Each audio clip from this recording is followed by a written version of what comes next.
the more that we bully and criticize and insult and manipulate and try to get them to read our minds because we're not going to tell the truth, the worse things get.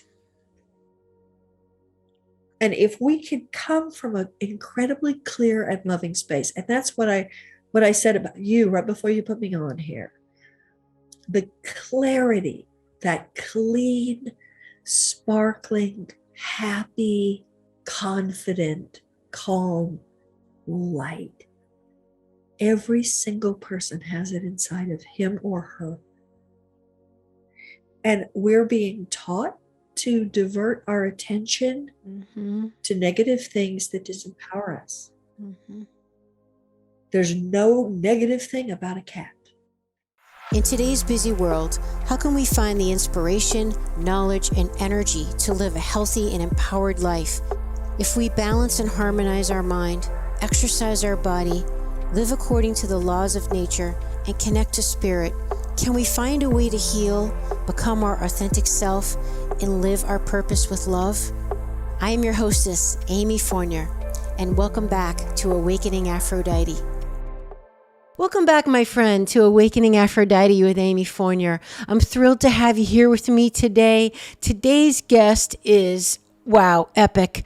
My guest is Amelia Kinkade, and I found her when I was roaming through GaiaTV, which is an amazing resource for all kinds of things. And I came across one of her interviews, and I reached out to her, studied her, and wow, she agreed to come on my show. And despite being a complete worldwide celebrity in the field of animal communication and basically psychic abilities, she's the real deal, friends. Most likely you've probably heard of her as well. Wow. Amelia is the founder of Amelia's Arcangel Society, which is a nonprofit charity that educates children in rural Africa about endangered species and the evils of poaching. She's also the author of many best-selling books, including the international bestseller Straight from the Horse's Mouth, How to Talk to Animals and Get Answers. Also, another really popular book is The Language of Miracles, where a celebrated psychic teaches you to talk to animals. And Whispers from the Wild is another great one, listening to Wings, or Aurora's Secret and The Winged One. She's also the founder of the Language of Miracles Institute, which is online. And I've taken online courses with her. I've studied with her extensively. And wow, I've just learned so much from her. In fact, she speaks all over the world. She has lectured in over 27 countries, not just the United States, but all over the world. And she trains animal lovers in all walks of life, including professionals like vets and doctors, etc. In fact, one of the coolest message we learned from Amelia that she says all the time is that everybody can do this. This ability, even though she obviously is like, over the top about it, but she says that this ability to tap in is something that we are all born with. And that's a big part of her work, is teaching others how to do this as well.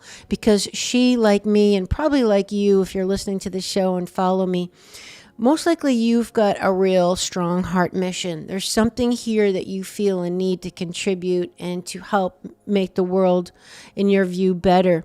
And Amelia really feels like, we got to all do this together. We got to take care of the planet. We got to take care of animals. And that involves having a relationship, right? It's a two-way communication. You don't just speak, you listen. In fact, that's a huge part of Amelia's message, is the ability to tap in and to connect to another living creature, is the ability to really listen. Listening is an essential skill, as it is with all things, right?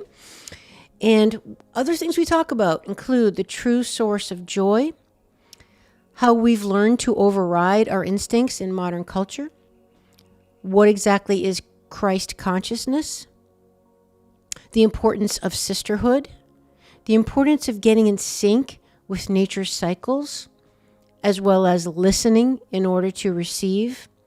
And Another thing that I've learned a lot from Amelia is the importance of using your physical body to access not only yourself and your higher self and your intuition, but also the divine as well as other creatures. So this is really cool. You know, we can't get up into the higher realms of the spiritual without going through the basement floor. Basically, you can't jump into the building from the top. That's part of why I love my work, because we teach people mind, body, spirit, soul connection. You know, you can't ignore the function and the health of your body in order to really access your true self and your consciousness. You know, if your back is killing you, or your stomach's upset, or you can't think straight, you can't focus, you're not going to be able to go to those higher realms, right? It's extremely distracting when your physical body's not, on par. So all of it is important. It's a big part of her message. I also share, because I've studied with her extensively, my top 3 takeaways that I came up with as a result of studying Amelia's work. And we also talk about the most profound moment, probably the most profound moment in Amelia's, not only her career, but her life, which is a fascinating story. You're going to love it, that she shares with us. She talks about how she encountered up close and personal the most deadly creature in all of nature, and how that ultimately led to an aha moment and really changed the trajectory of her life. And I ask Amelia, how do you do it? How do you stay tapped in as a psychic and an animal communicator in all the overwhelm and crazy busy, particularly in the world that we're in right now? And lastly, we talk about her African safari, her really cool annual trip that she takes. I think she's been going for like 20 years. And I mean, if you're going to do an African safari, this is the gal to do it with. I mean, she is really, just wait till you hear it. You're going to love it. And lastly, I just want to point out her amazing charity where you can donate. Please, if you're busy and you're like, oh, how can I help? And it upsets you to know that 60% of all of wildlife has been extinct and exterminated, and just since like the late 1970s, and you hear all these statistics and you're like, what can I do? What can I do? Well, here's something you can do. You can donate to her charity to help, and it's on her website. We talk about it in the show. All right, so look, if you want to support my show and you're enjoying the show and you want to support me, please like the show, follow the show, and share the show. That's all I ask. That would be wonderful. I'd be really, really grateful. It helps keep me going. And hey, you know what else? I'm getting censored big time in my social media. And I feel like it's probably just a matter of time for me to speak my truth and eventually not be on social media anymore. So please make sure you sign up for my email list. It's free. I never share it with anybody. I never spam you. But I do send a weekly newsletter out, and you could just delete it if you don't want to listen to it. Or you can always unsubscribe, of course, at any time. And that's on my website, which is my name, amyfournier.com. And lastly, I want to point out 3 episodes that you might be interested in if you dig this type of topic. Episode 66 with Shaman Allison Charles, which was on power animals, super cool. We talk about her book. And 2 solo casts, episodes 78 and 87, which is me. And I speak about one of my mentors, whom I've never met in person.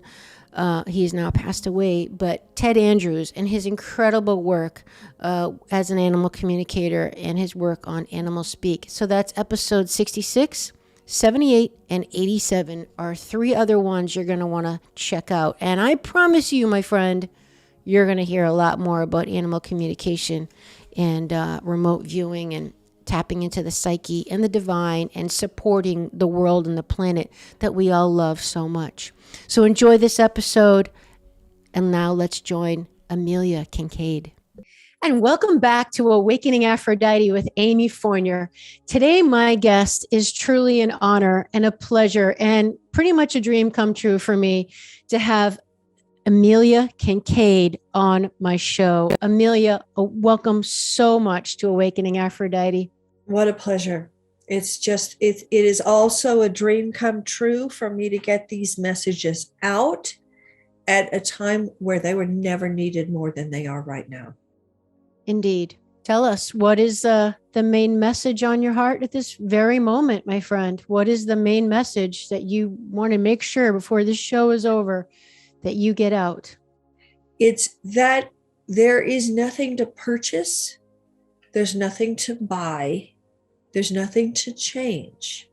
Everything we could ever have wanted, everything that could ever have brought us joy and hope and connection and laughter is already here. It was already here. So when I'm teaching animal communication, there's no way for me to do that. And now with goddess work, talking about the Christess consciousness, the consciousness of God, goddess within you. There's no way to contact the animals and the God, goddess within them that created them, the creator's creations, without finding it inside of ourselves. And I have so many people all over the world who come to me and they've been broken by the system or broken by the behavior of humans or expectations of their life and feeling like a failure in some respect.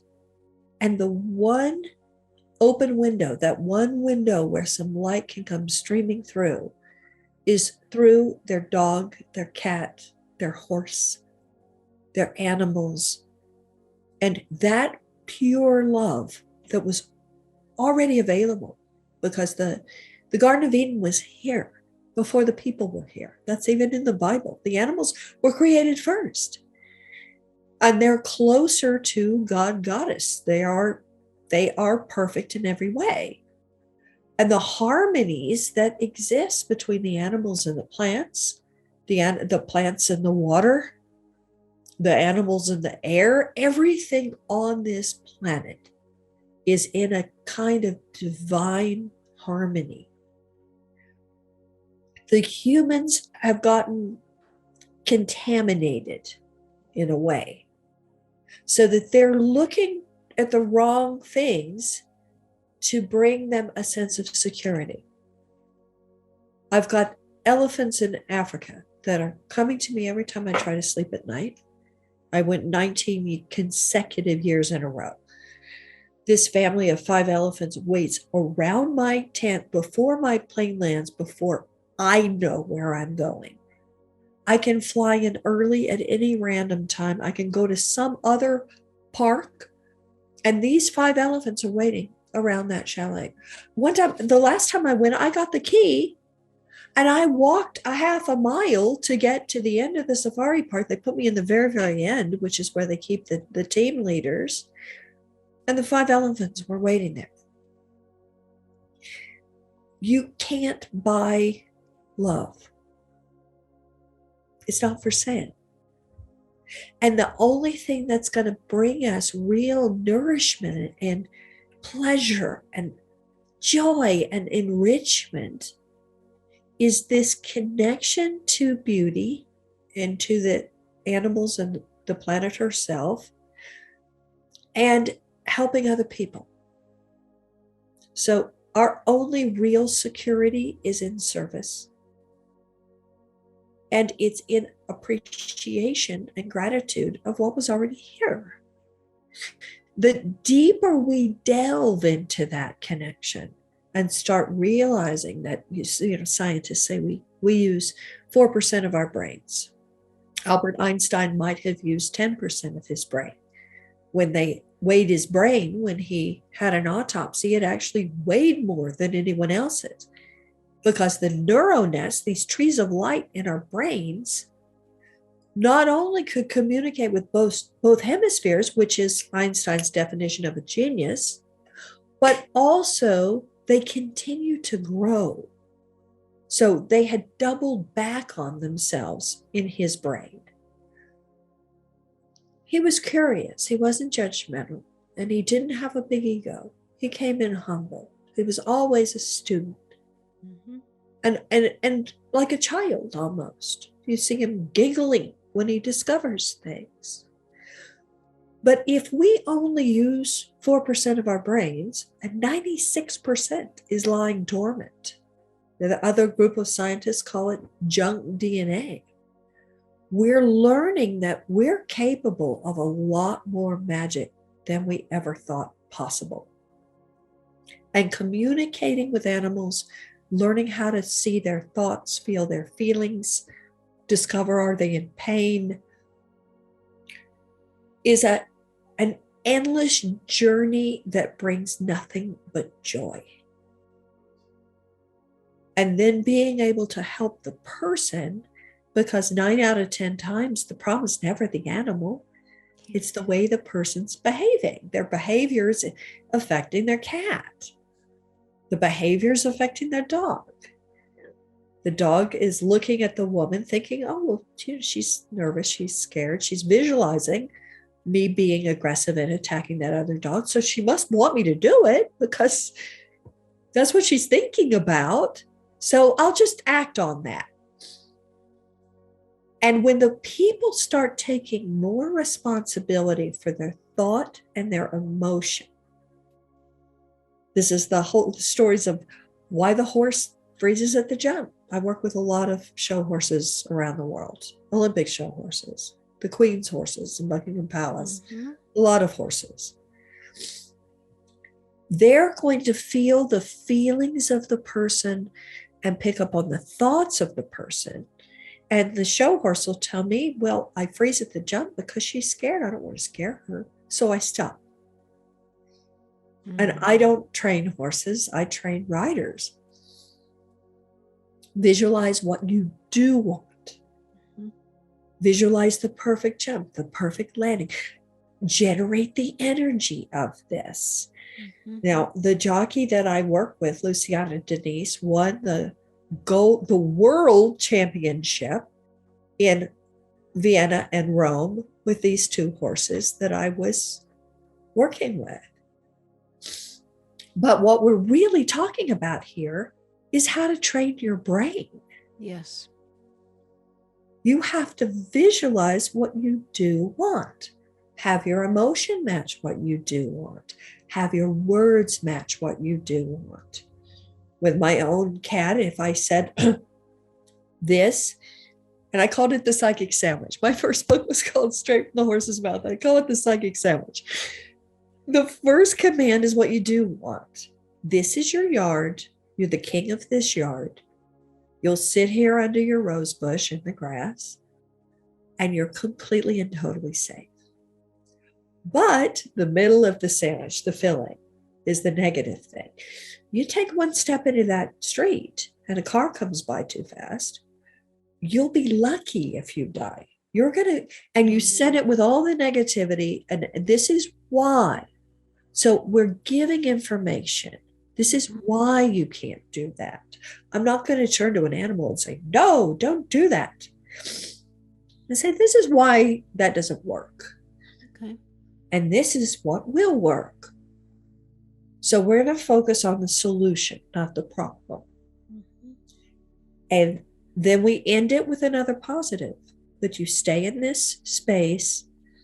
You don't go into that road where you could have a leg broken or get crushed or smashed or bloody. This is where you are perfectly and totally safe and happy. For 8.5 years, that cat never took one step in that road. And we were in Los Angeles, and it was a busy street. Wow. But the loving cooperation with the animal, that's what's missing. Mm-hmm. It's not bullying. It's not criticizing. Mm-hmm. It's not, and I can't tell you how many people, the first thing out of their mouth is they're going to read a laundry list of negative things about their animals, as if the animal doesn't understand every word you say.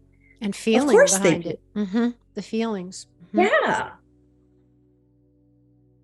Yeah, it would be like somebody introducing you and saying, oh, this is my friend Amy, and she put on 16 pounds during COVID, and she's been in a depression, and she can't eat this because it gives her gas. She's allergic to it. I mean, no, you do not introduce your friends that way. Right. But people introduce their dogs that way.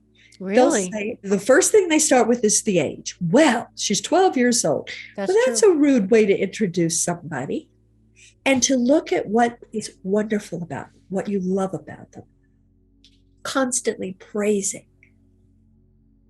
I love this about you. This is fantastic behavior. That is it. The same thing applies to children. And the same thing applies to men. The more that we bully and criticize and insult and manipulate and try to get them to read our minds because we're not going to tell the truth, the worse things get. And if we could come from an incredibly clear and loving space, and that's what I said about you right before you put me on here, the clarity, that clean, sparkling, happy, confident, calm light. Every single person has it inside of him or her. And we're being taught to divert our attention to negative things that disempower us. There's no negative thing about a cat. Wow.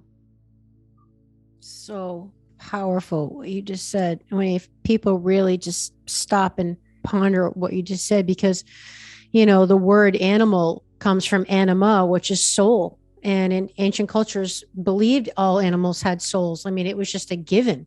Why are they named that if they didn't? So I love your point of they are pure. They're just pure. They're divine and they're honest. And I always say my little Charlotte, a little 5-pound Yorkie, is my furry Buddha, Amelia, because she's my biggest teacher.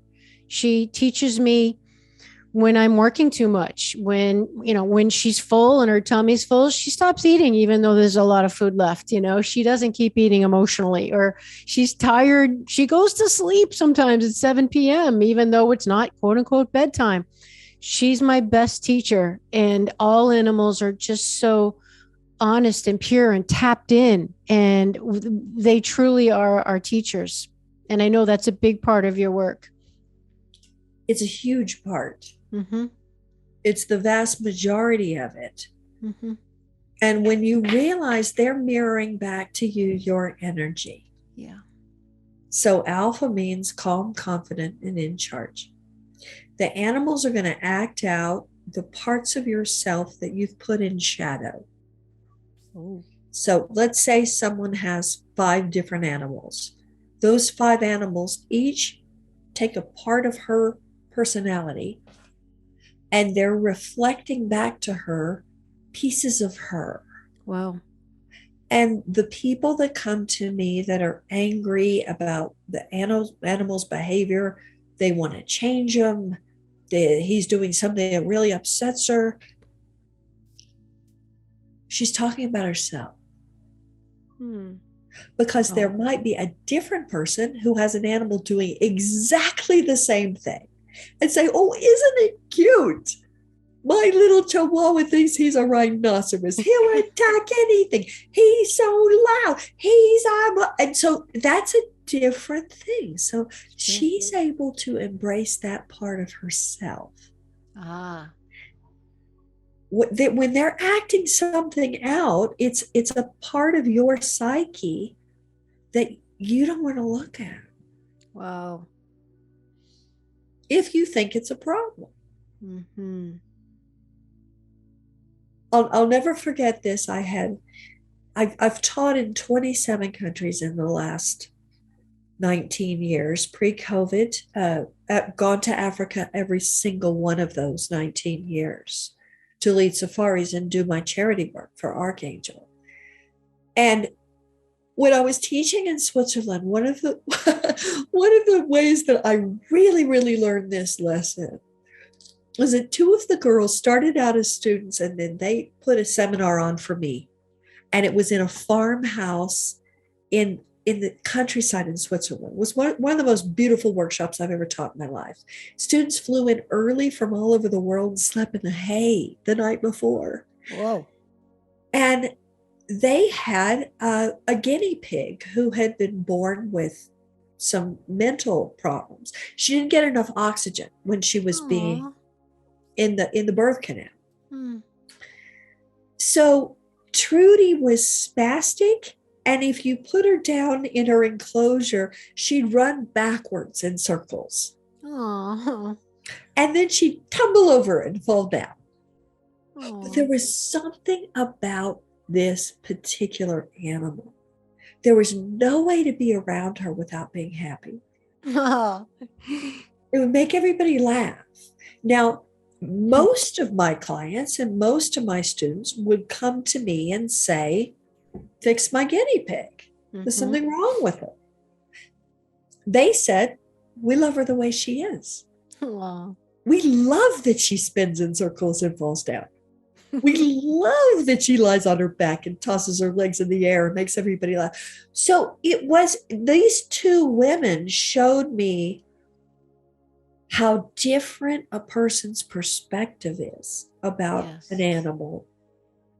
Because anybody else I know would have said, you put her down or cure her or whatever. And they just liked her the way she is. And hopefully that's something that our animals are teaching us also. To say, okay, I'm tired. I need to go to sleep at 6 o'clock, not when I should, and not judge it. Yeah. They're like a mirror.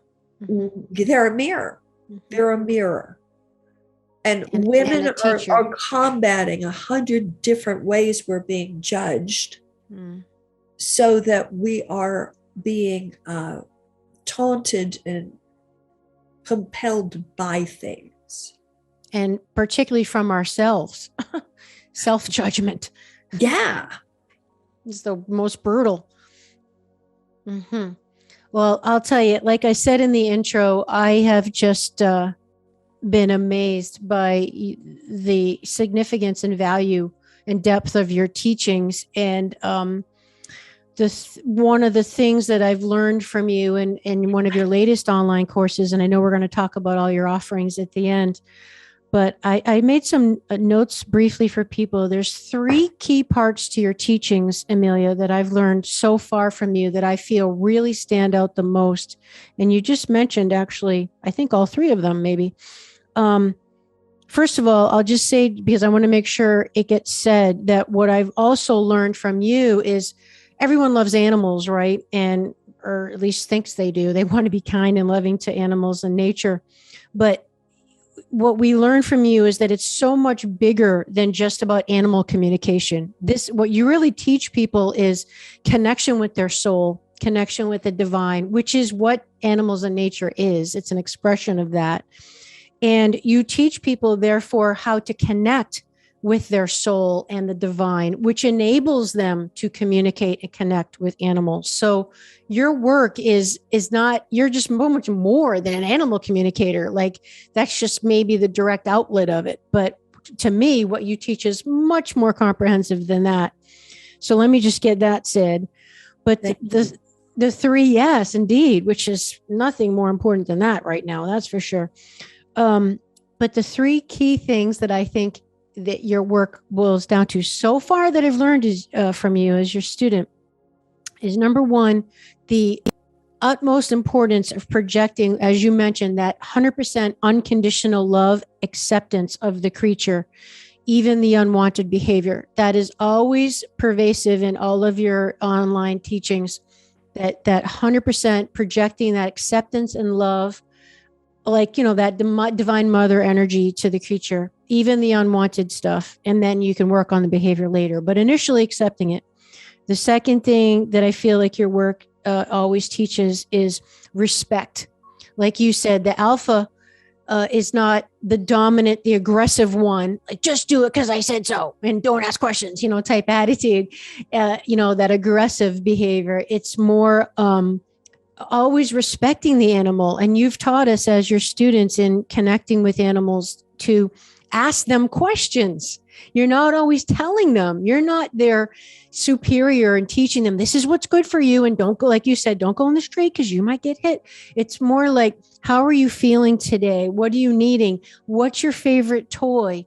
You've taught us to ask questions, which was a whole new revelation for me. And lastly, your teachings talk about, so important, is ultimately how to receive and how to listen. You teach people the importance of listening and receiving rather than projecting. And that, again, all these things that I just mentioned, unconditional love and acceptance, asking them how they're feeling and needing so you can connect with the feeling, and how to receive and listen. Those are all the feminine qualities of life and in all of us, and the appropriateness for you to be on my show. So I just wanted to share that with you, that's some of why I'm so grateful for your teachings, because those three things have really changed the game for me. Wow. Well, you're bringing new revelations to me right now, because what I'm feeling, and I've never quite seen it as clearly as I'm seeing it now. There are repercussions to the women's lib movement. Mm-hmm. And we're being taught that we have to act like men. Mm-hmm. And we won't succeed in business, and we have to constantly crack a whip over ourselves, and we have to drive ourselves, and we have to get these high-paying corporate jobs, and we have to look perfect as we do it, and also be the perfect wife and have the perfect kids. And first of all, that's ridiculous. And also be a good parent to your dog, your cat, your horse. And what I'm seeing women do is bite off more than they can chew and get completely overwhelmed so that their nerves are raw. And the next thing you know, they don't want to act that way toward their children or their dog. They don't want to. And we're being told, you can do it all. Well, first of all, that's a lie. And why should we diminish ourselves to act male when in fact the whole new energy, the whole Christess consciousness, the goddess consciousness, is a new version of female. It's not subordinate to men. It's not the 1950s. It's a new relationship. And that relationship of being able to support and love each other, for women to support and love each other, to be able to know we won't succeed if we don't join forces. We can't be competitive with each other. We can't be catty and hateful with each other. We're not going to get anywhere. It takes a village.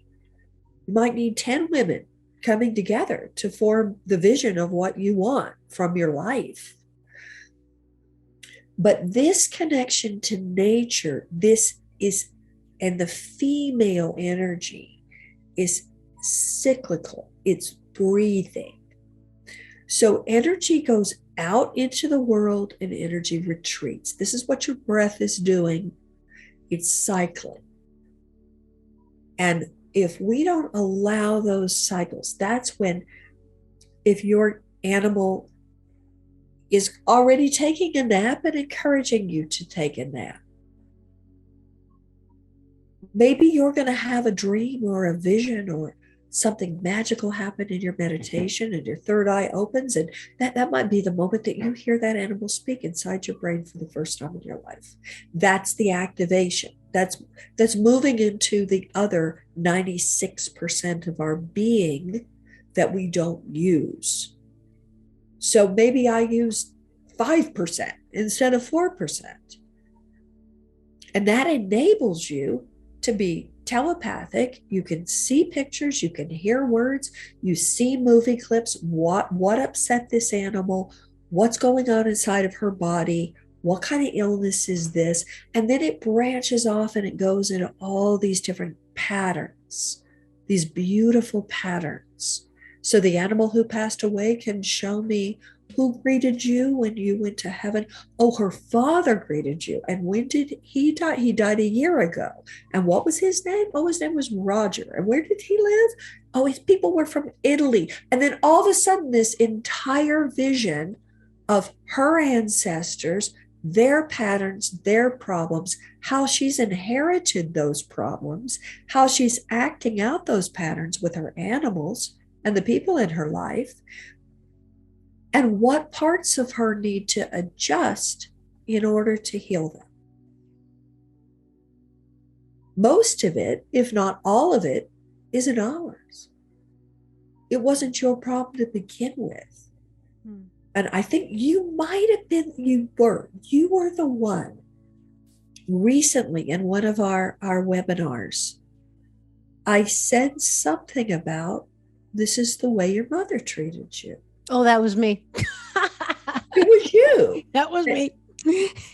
Yeah. And no judgment to your mother, but that the brain patterns itself with the information it's been given. And we've been taught, and your life depended on those parents at one point.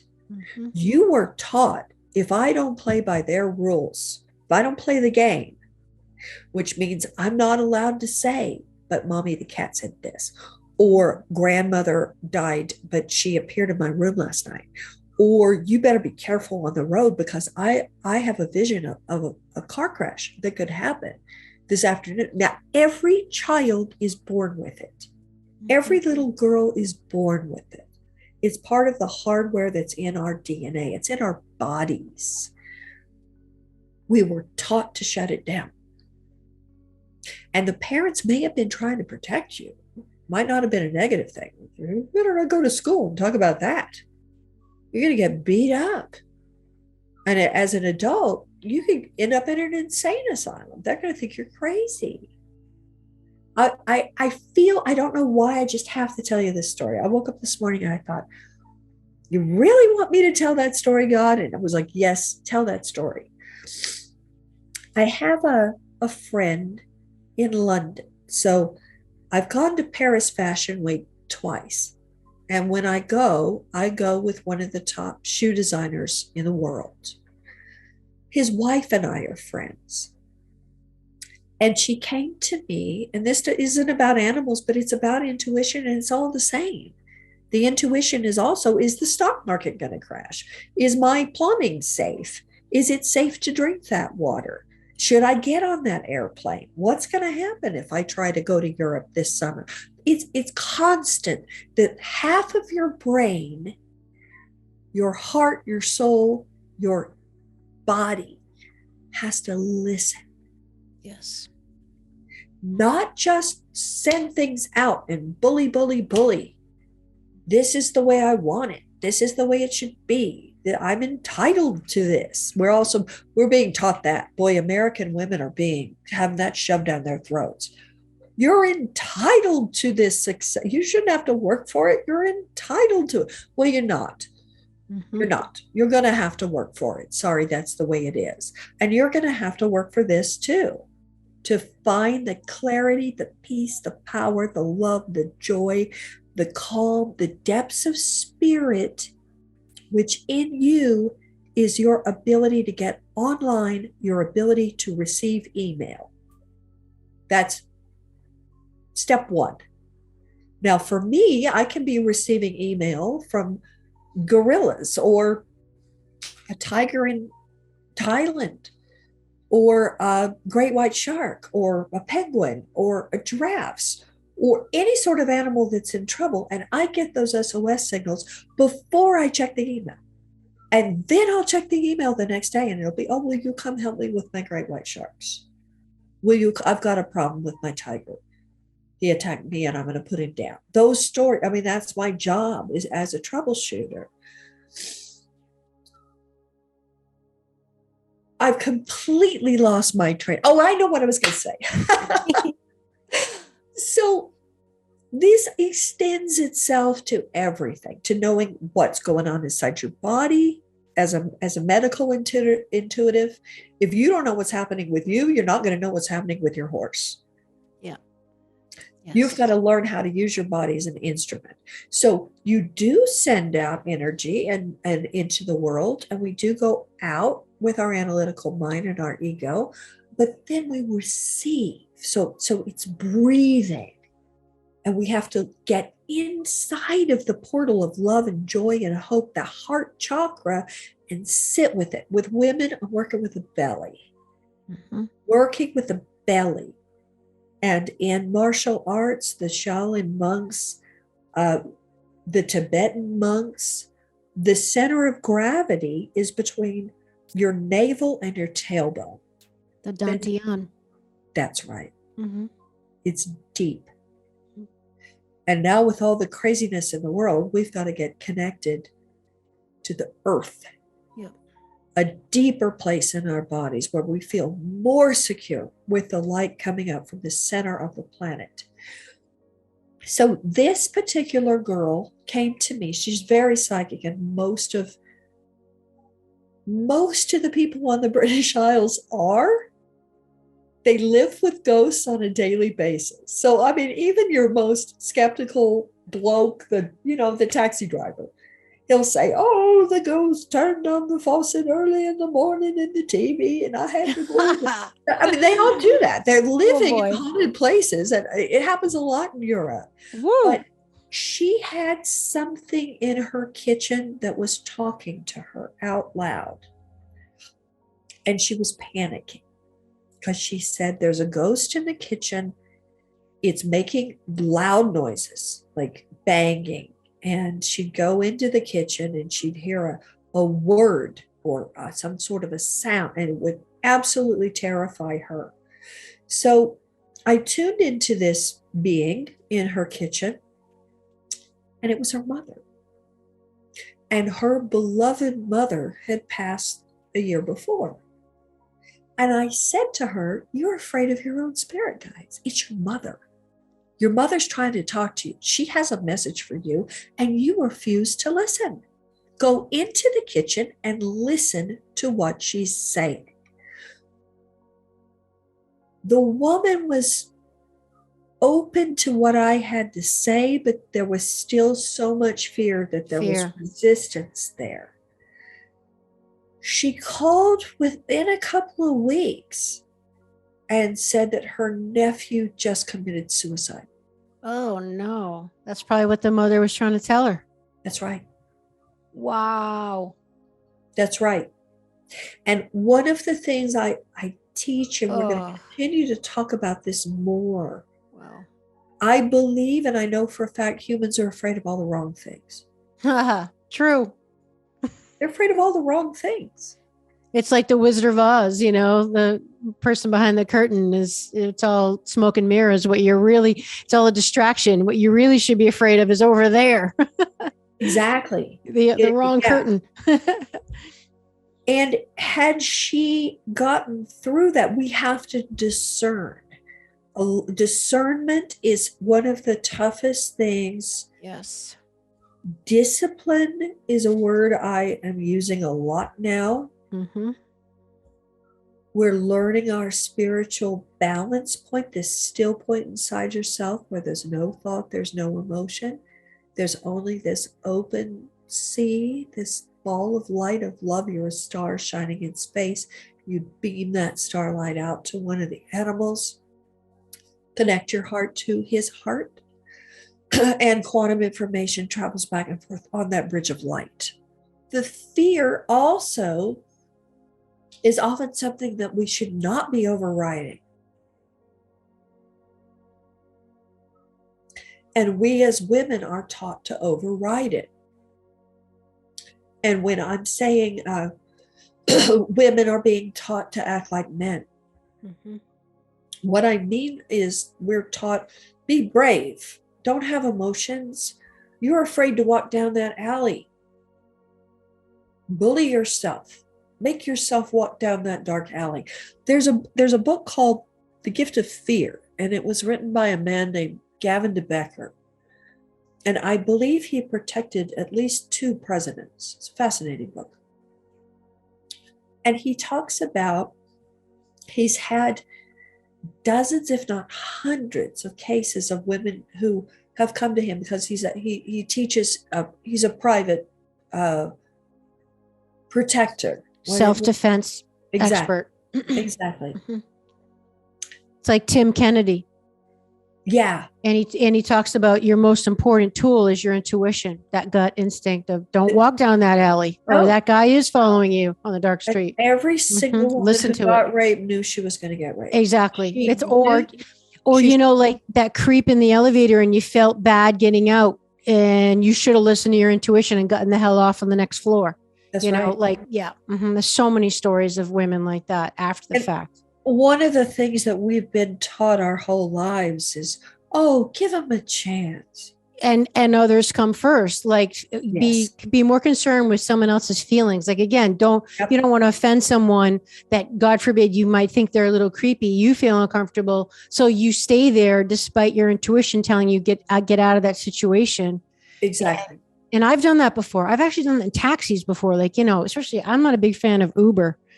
But, you know, sometimes like this drivers gave me the creeps. And as a single woman in the middle of town, a city, I don't even know where I am. No one even knows me. I'm pretty vulnerable. And if I feel uncomfortable, you know what? The next restaurant's good. Just drop me there. And rather than being afraid what he's going to think, too bad, you know, like, you know, listen to that intuition. We're taught to people please. Thank you. Get judged on how well we people please. Mm-hmm. And we're supposed to put our instincts, our needs, our concerns aside and let someone else be front and center. Yeah. So your point is listen to the fear, respect the fear, and don't bully yourself by over masculinizing your feelings. Respect, just like your work with animals, Amelia. Yeah. I see a consistency here is respecting feelings, you know, and learn to have, and I love that you use the word discretion. That's one of my favorite words. I talk about it in the introduction of my show. It's part of the mission of the show is having a discretion to know the difference when to live more in your masculine energy or your feminine, because they're each there for a reason. They each have a sovereign purpose, a very important purpose, but a wise person has the discretion to know the difference when to be in either one. And that's the key is the discretion. So I love that you use that word. And even though animal communication and what I do has always been called women's intuition. Oh, really? Okay. I didn't know that. Men are better at it than women. Really? Excellent. Tell us why. What's that all about? That's great. They don't call it that because they're allowed to act on instinct. So I've taught workshops where I had sheriffs, cowboys, the New Jersey Fire Department used to watch me every time I went on television, and I'd get a call from them. And these guys, and you've heard these stories from firemen in 9/11. Mm-hmm. That I would hear these. I hear these stories every day. He's running down a hallway and the building's on fire, and he hears a voice say, "Stop! Go the other way. Turn around. Turn around. Turn around." He turns around. He runs the other way, and the ceiling falls in. Mm-hmm. Or I had one sheriff that was working undercover with drug dealers. Oh, incredible stories. And the intuition saves their lives. With every police officer, every fireman. And even though they may not call it that, even your doctor has to use intuition to arrive at a diagnosis, because they might have 50 things that have the same symptoms. Now, with an animal, it's even worse. You've got a patient who can't talk. Right. Can't speak to you in the language that you speak. There's no other way to get a diagnosis. Yeah, that's so true. Except to be able to tune in what's happening, what's going on in your body, what can we do to make you feel better? Is it the humans causing it? Is it the food? Is it the vaccines? Is it the toxins? Is it human behavior? What is it that's made this problem? So men are allowed to go to a party, and every woman has seen this. And your boyfriend or husband will come home and have met another man for the first time and say, I don't like that guy. Yes. And you'll go, what? I don't like him. Well, why not? I just don't like him. True. And then you find out he's cheating on his wife and he's embezzling from the company. Yeah. So they feel it and they're allowed to say no. Yeah, they don't kind of override it as much as women do with, and like you said earlier, the giving everyone a chance. I mean, I've been so guilty of that, trying to always see the good in people, and to my own detriment. Like, okay, you know what? Sometimes a skunk is a skunk, like, and it stinks, so get out. Exactly. And with Mhm. animals, that does not apply. There's always good in them. Aw, My that's latest awesome. book, Whispers from the Wild, the most Mm-hmm. controversial chapter is the black mamba. Mm-hmm. And that will never happen on a safari because I don't take people to the part of Africa where there are spinning cobra and black mamba. Yeah. But I was on my knees face to face with them. So you're looking certain death in the eye. Wow. It's the most dangerous and fastest snake in Africa, and one of the fastest and most dangerous snakes in the world. So if you get bit by a black mamba, you're gonna get paralyzed and go blind long before you die. It's not pretty. Wow. Being able to sit with her, knowing that this fear is something that I can either generate and act upon or not. I can look at her coming out from under my kitchen counter and tell her that I love her in every way and she's the most beautiful, sacred being I've ever seen. And that I love the fact that she's so dangerous. I love the fact that she's the deadliest animal in the world. I love the fact that she can kill me if I make one wrong move. And I don't think I've ever felt so in love in my life. That's probably why you're still alive. Because no one else could see her beauty. She Wow. actually danced and smiled. But And Amelia, how did you actually feel that when you're face to face with a snake that could kill you in a split second and paralyze you first? How did you really honestly get to override the fear and feel love rather than just overwhelmed with fear? uh, I It's felt the incredible. fear. I felt the fear. You did. I mean, the story is outrageous. She was in this lion park, and I'd been looking for her. So every year I would go there to volunteer at a lion park, and I knew she was there, and everyone said, "Well, Amelia, there's a black mamba waiting for you in the ladies." She must have known you were coming, darling, that she was waiting the second your plane landed. So I was actually looking for her for years. Now, they're the sacred guardian of the Nile Meridian. That these snakes and cobra are considered the genetic engineer in philosophy of the human race, one of the most powerful creator gods on all five continents. Everyone has histories of dragons and And giant snakes. Yep. snakes Mm-hmm. Yep. and what she represents and what she brings. And Mm-hmm. I never saw her. And when I finally moved from a hut, and I had a boyfriend with me at the time, and we went into a proper house that had glass in the windows and air conditioning. So there was a false sense of security. And we were bringing in groceries, and I'm putting them onto the kitchen cabinet. And as I'm bringing them in and putting them down, and I left the room for a minute and I turned around, and the door under the sink was opening all by itself. And then this head comes out. Oh my God. The tongue. She starts rising in the air, Oh rising, my rising, rising. God. They have the Joker lips. They have black Yeah. and I mean, they're terrifying looking and they're smiling. Yeah. Absolutely the most terrifying thing you've ever seen in your life. Oh my God. Here she is, rising, rising, rising.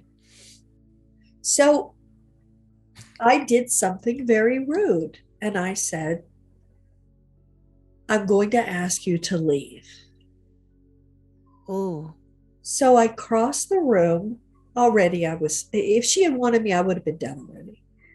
You can't, it's like lightning. You can't even see them coming and you're going to die. That's it.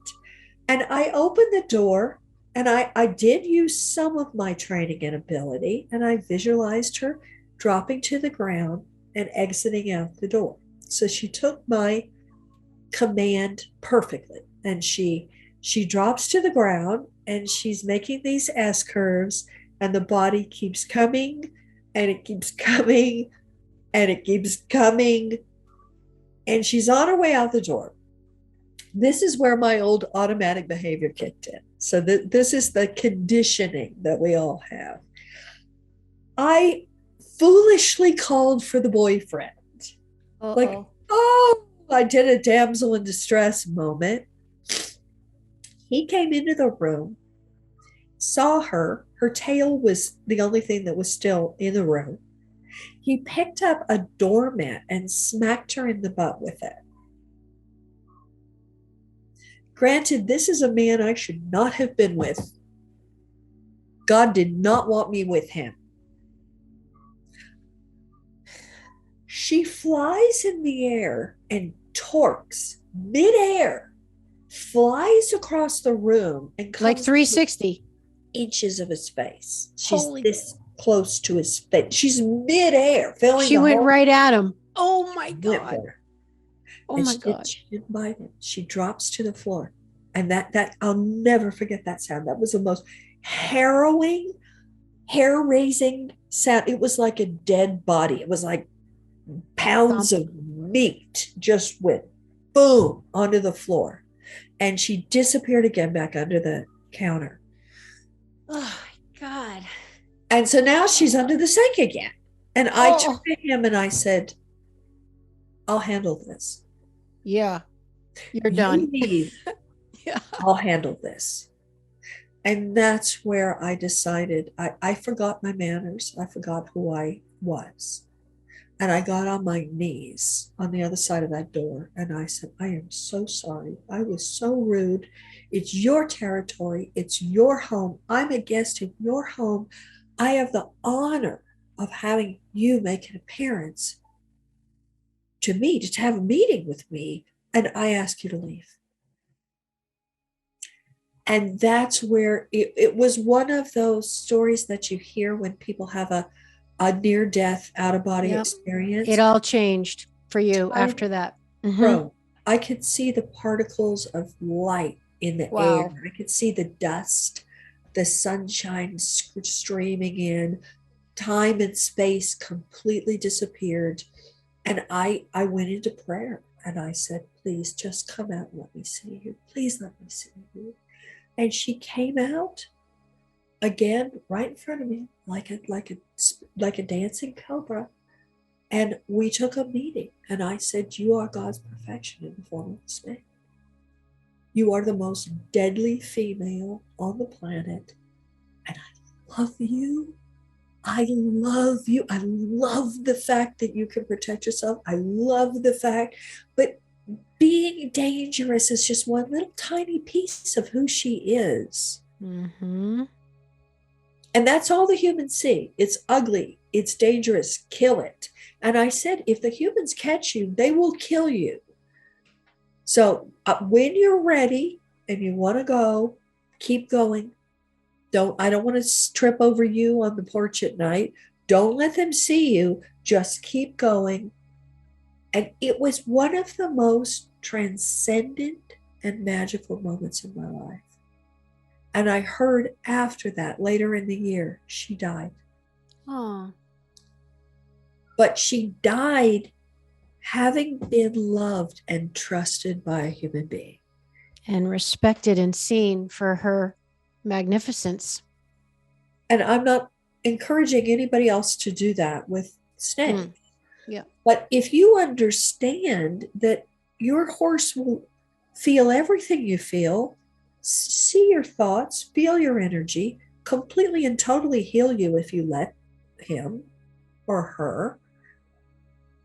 And when you're in this state of love with your cat, with your dog, with your horse, not only are they going to do everything you ask them to do, once you're open to listening and saying, but why are you doing that?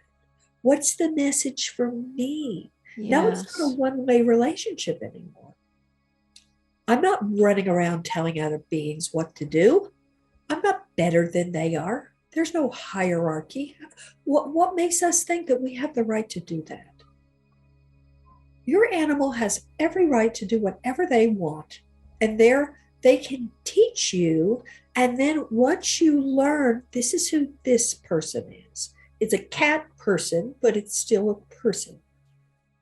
This is what she likes to do. This is what she needs. This is what she wants. This is what scares her. I'm not going to rush in and stop being afraid of that. Let her be who she is. Mm-hmm. And then what happens is that you and that animal join energy, and you're now in one constant communication. There's this compassionate ball of love, this friendship that you have.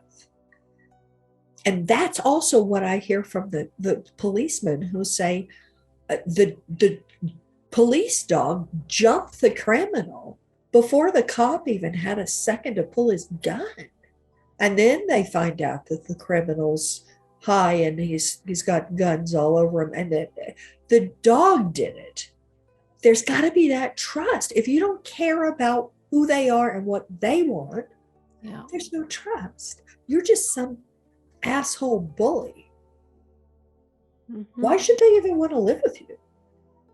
And well, when you think about it, all creatures want to have sovereignty of their lives. I mean, it's that feeling of some sort of control. Otherwise, you're a prisoner, right? I mean, we all want a sense of freedom of, it's one, you can follow a great leader is one thing, but you still want some semblance of control over your life, regardless of if you're a bee or a hamster or a snake or a horse. They all want some sense of sovereignty, I would imagine. It beautifully said. And it's also learned behavior on our part. Mm-hmm. You will not take that point of view unless you had a parent coming in saying, it doesn't matter what you feel. Yeah. I don't care what you think. Yeah. Stop crying. Stop feeling that way. Yeah. Yeah. Do what I want. Now, we all had that to some extent. Because they were probably taught that. So just repeats. And then you're not acknowledging your own feelings. How are you going to acknowledge somebody else's? Even if that somebody is a dog, cat, a horse, a bird, a fish, what? You're completely disconnected from compassion and love. So have it with yourself first to be able to have it with the other creature. And back to your point about the sandwich idea, about the dog saying this whole yard is yours, but crossing over there is not. And that's, explaining to them with respect. Mm-hmm. Amelia, I could just talk to you forever. I am just so sad we're getting toward the end of our allotted time. But before we get to, because we definitely have to save a little bit of time for Africa. It's very important in your online work. But I need to ask you, people can learn so much more about you with all your wonderful books and how you got into it. But where do you learn your stuff and to keep tapped in for your ability to keep owning your skills, to do the work you do? What are your personal habits maybe, or resources, or what can you share with us of how you personally do it as a human being? It's a combination of being connected to the earth and nature and listening to your angelic guidance.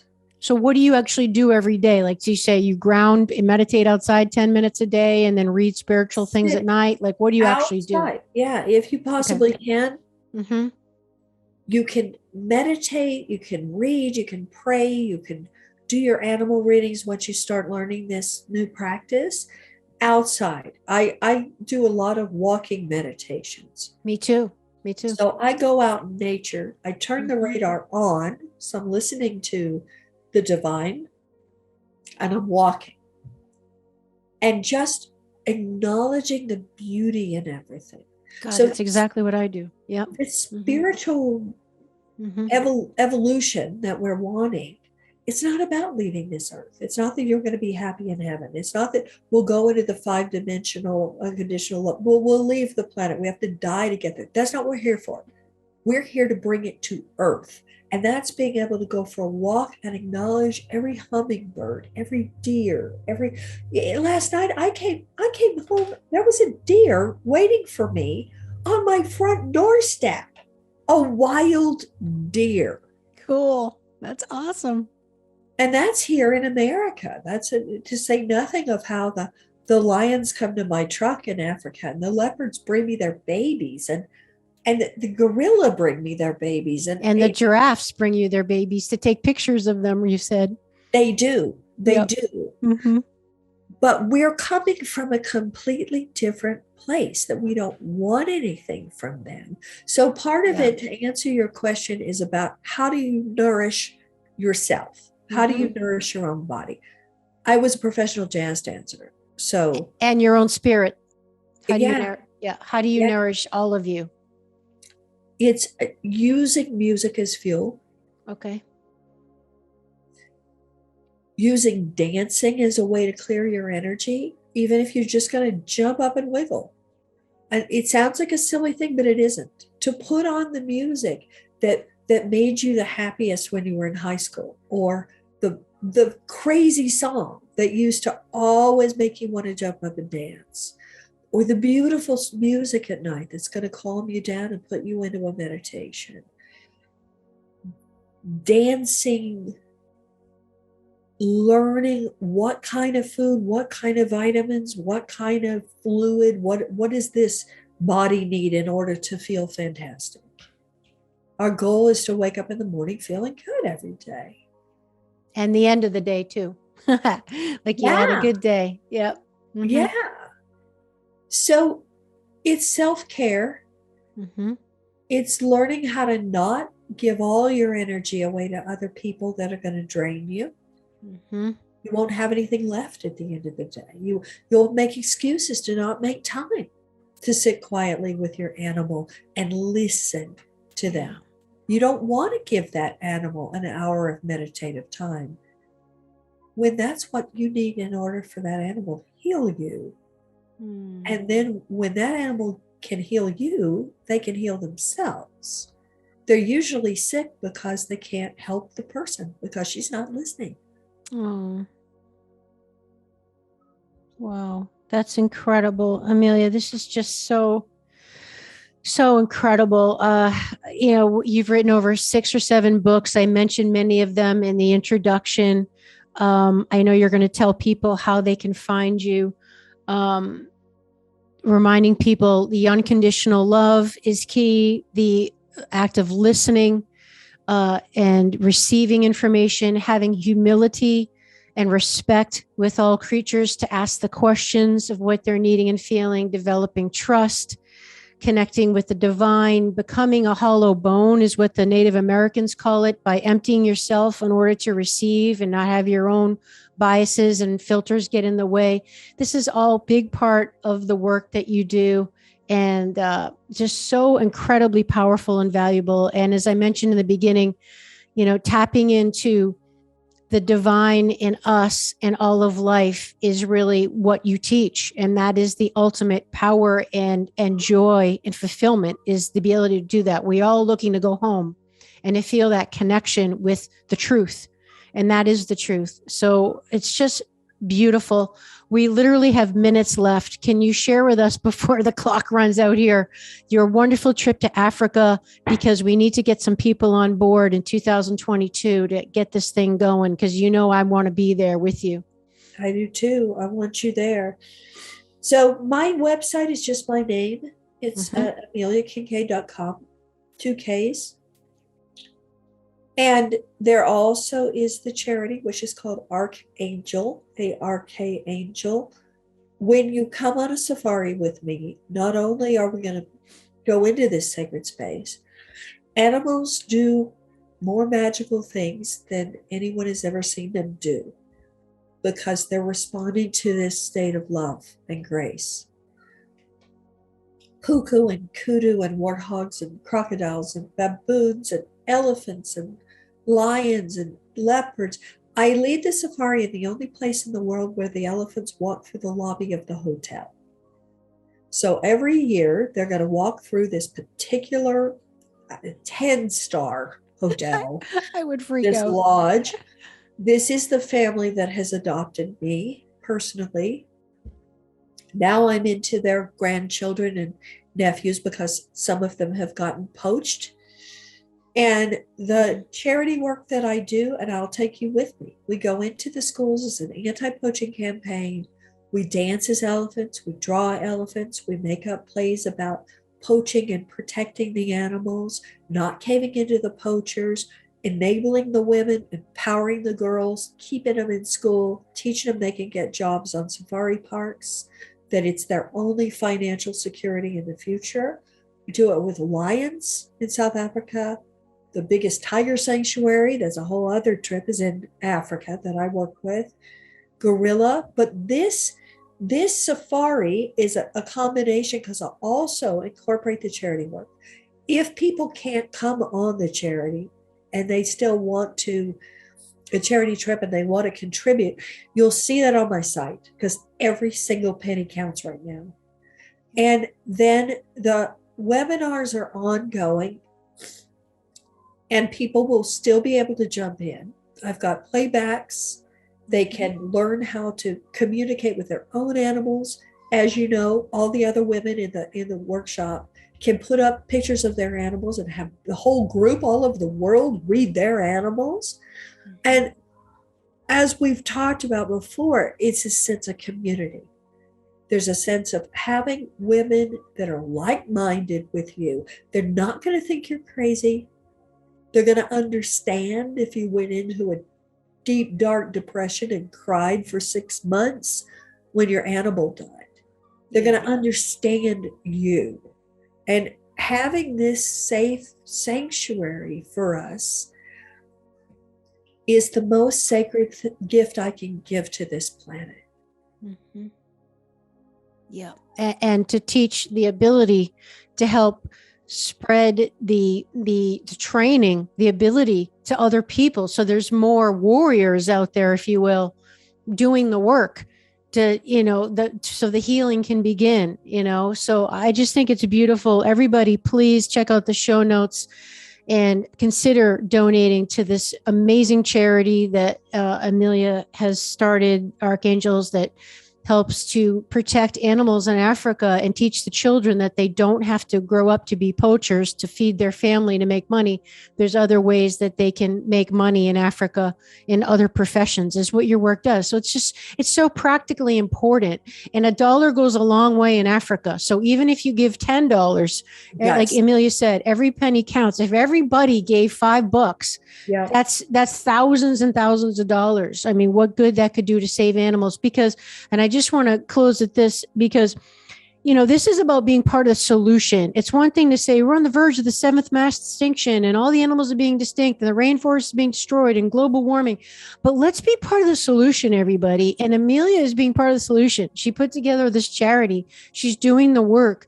And if you can't make it to Africa to help or whatever, maybe consider giving $1, $1, anything. Just put your money where your values are, and let's help save these animals. This is just, I just thank you all in advance for considering. And again, all that's in the show notes. Consider jumping into Amelia's training or buying her books, or at least you must have a newsletter list they can get on for future stuff, right? Too. They can. There will be more live workshops in the future. Great. COVID allows. I'm about to go to Wales and have my first one in the UK that I've had since COVID. Mm-hmm. And it is exactly that. If everyone did some small thing. Yeah. Also on my store page, there are meditations, there are lessons, and they're cheap. So yes, very, very cheap considering the value. Yes. Thank you. Yes. Yes. Okay. So everybody, let's share the love. Remember, unconditional love, learning how to listen and giving respect always, and listening to your own intuition. These are all very important teachings. Amelia Kinkade, thank you so much for being on the show. And I can't wait to be with you live in Africa, if not sooner. Yeah, me too. Okay, thanks everybody. Thanks for sharing the show. If you enjoyed it, please consider leaving a review and sharing it with your friends. You can tag me on Instagram, FitAmyTV, and also on YouTube as well. We'll see you next time. Thanks again. Bye-bye. Would you like to support my mission to help empower people all over the world to be all of who they truly are? If so, please subscribe to the show, leave a review on iTunes, and share it with a friend. And if you're looking to take immediate action to align your energy and optimize your health, visit amyfournier.com. Thanks for listening to Awakening Aphrodite. Let's awaken her together in you. I'm your hostess, Amy Fournier, and I already can't wait to be with you again and for you to hear what I have planned for the next show. Thanks for listening to Awakening Aphrodite with Amy Fournier. To learn more about Amy, check out her website, amyfournier.com. That's AMYFOURNIER.com. You can also check out Amy's live and on-demand virtual fitness and yoga classes, and sign up for her newsletter to receive a free mini ebook of 3 of her top tips for making holistic health a lifestyle. Again, that's amyfournier.com, and get your ebook sent to your email immediately. Connect with Amy on the daily on Instagram at FitAmyTV, FITAMYTV, and watch many of the podcast episodes and subtopic clips on her YouTube channel, which is also FitAmyTV. Enjoy, and we'll see you next time on Awakening Aphrodite.